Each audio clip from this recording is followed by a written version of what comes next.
Bi si zaželel enega takega umirjenega tempa,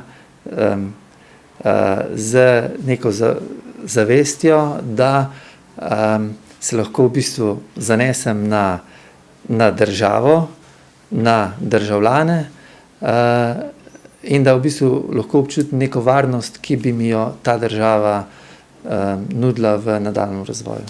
Tako za razvoj podeželja, za razvoj države kot kmetijstva je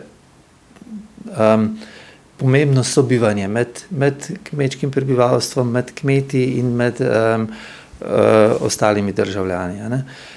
In zato mislim, da bi morali v bistvu razvoj kmetijstva zastaviti bolj v smeri, kjer se pravzaprav ozavešča ljudi k pomembnosti tega sobivanja in s tem potem seveda posredno tudi spodbujanje k porabi teh dobrin, sredstev, ki jih v bistvu ti kmetje na podeželju proizvajajo.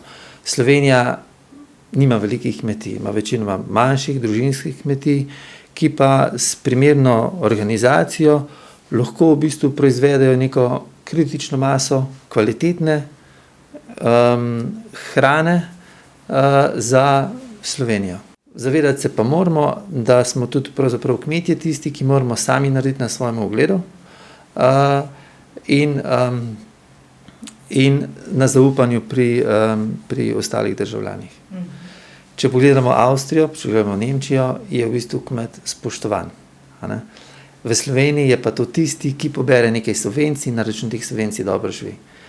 Ampak to je daleč od tega. Morali bi se zavedati tudi to, da v bistvu večinoma teh subvencij dobijo slovenska podjetja nazaj, ker v bistvu kmetu prodajajo repromaterial, stroje in druge storitve.